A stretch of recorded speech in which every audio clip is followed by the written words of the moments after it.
வணக்கம். மாநாட்டில் முதலமைச்சர் ஸ்டாலின் அவர்கள் பேசியது என்ன? அமைதி காக்கும் அண்ணன் எடப்பாடி பழனிசாமி அவர்கள் என்ன நடந்தது அப்படின்றத பற்றி இந்த வீடியோவில் நம்ம தெளிவாக பார்க்க இருக்கிறோம். நீங்கள் இப்போ தான் நம்ம சேனலுடைய புதிய பார்வையாளராக இருந்தீர்கள் மறக்காமல் நம்முடைய சேனலை சப்ஸ்கிரைப் செய்து கொள்ளுங்கள். வாங்க வீடியோக்குள்ளே போகலாம். அதாவது ரைடு மூலம் நம்மளை மிரட்ட நினைக்கிறாங்க, தற்பொழுது அவங்க தான் மிரண்டு போயிருக்கிறாங்க அப்படின்னு சொல்லிட்டு சேலத்தில் நடைபெற்ற சிபிஐ மாநாட்டில் தமிழக முதல்வர் ஸ்டாலின் பேசியது பெரும் பேசுபொருளாக மாற்றியிருக்கு. சேலத்தில் நடைபெற்ற இந்திய கம்யூனிஸ்ட் கட்சிகளினுடைய 26வது மாநில மாநாட்டில் தமிழ்நாட்டினுடைய முதலமைச்சர் மு.க. ஸ்டாலின் அவர்கள் கலந்து கொண்டு பேசியிருக்கிறாரு.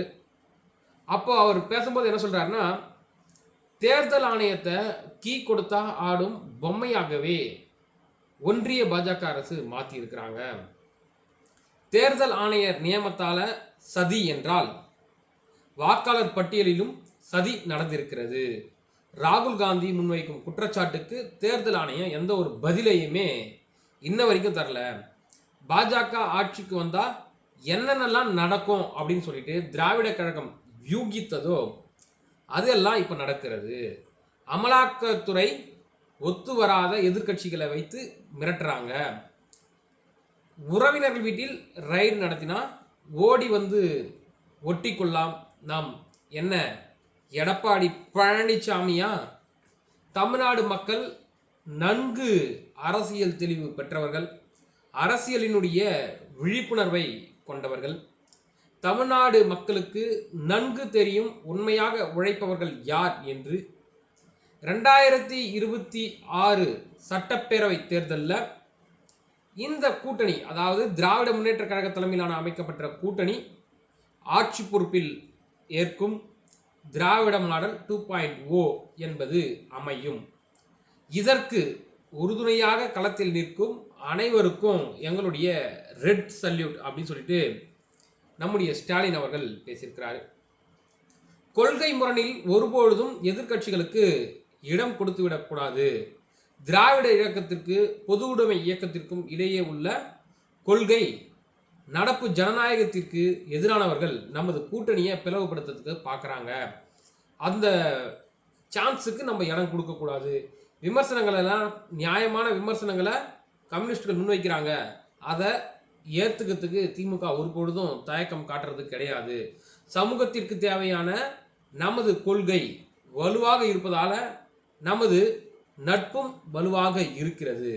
சேலத்தில் தியாகிகளுக்கு மணிமண்டபம் அமைக்கப்படும், அதன் பணிகள் நாளை தொடங்கப்படும் அப்படின்னு சொல்லியிருக்கிறாரு. முத்தரசன் அவர்கள் வைத்த கோரிக்கையை தட்டி கழிக்க எப்பொழுதும் முடியாது அப்படின்னு சொல்லிட்டு ஸ்டாலின் அவர்கள் சொல்லியிருக்கிறாரு. நாடு ஆனது கடுமையான சூழலை எதிர்கொண்டு வரும் தருணத்தில் நாம் கொள்கை உறவோடு சேர்ந்திருக்கின்றோம். சதி செய்தாலும் போலி செய்திகளை பரப்பினாலும் ஒற்றுமையாய் இருப்பதை அவர்களால் தாங்கிக் கொள்ள முடியல அப்படின்னு சொல்லிட்டு நம்முடைய ஸ்டாலின் குற்றச்சாட்டை வச்சிருக்கிறாரு. எடப்பாடி பழனிசாமிக்கு திடீர்னு கம்யூனிஸ்டுகள் மீது பாசம் வருவது ஏன் அப்படின்ற கேள்வியும் முன் வச்சிருக்கிறாரு. கம்யூனிஸ்டுகளை விட நீங்கள் என்ன பெரிய தியாகம் பண்ணிட்டீங்க, நீங்கள் கம்யூனிஸ்டுகளை கூப்பிடுறீங்க அப்படின்ற கேள்வியும் முன் வச்சிருக்கிறார். எழுச்சி தமிழர் திருமாவை விட நீங்கள் என்ன பெரிய தியாகம் செய்து விட்டீர்கள் இபிஎஸ் அப்படின்ற கேள்வியை முன் வச்சிருக்கிறார். அடித்தளை பற்றி எடப்பாடி பேசலாமா? அவருக்கு பேச என்ன உரிமை இருக்கிறது? திராவிட கம்யூனிஸ்ட் கொள்கை பற்றி தெரியாத எடப்பாடி பழனிசாமி வாய்க்கு வந்ததெல்லாம் பேசிட்டு வராரு. ரைடு மூலம் நம்மளை மிரட்ட நினைத்தவர்கள் தற்பொழுது மிரண்டு போய் இருக்கிறாங்க. எப்படியாவது கூட்டணியை கலைத்துவிட வேண்டும் என எதிர்கட்சிகள் முயற்சித்து வருகிறது. ஆனால் நமது லட்சியம் பெரிது. அதற்காகத்தான் நாம் அனைவரும் ஒன்றாகி இருக்கின்றோம். கூட்டணி இருந்தாலும் விமர்சனங்களை முன்வைக்க கம்யூனிஸ்டுகள் ஒருபோதும் தவறியதில்லை.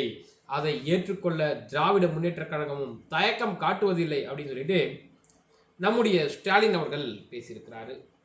இதற்கு எடப்பாடி பழனிசாமி இன்னமும் எந்த ஒரு பதிலையும் அவர் தரல அப்படின்றது கோடிட்டு காட்ட வேண்டிய விஷயமா இருக்கு.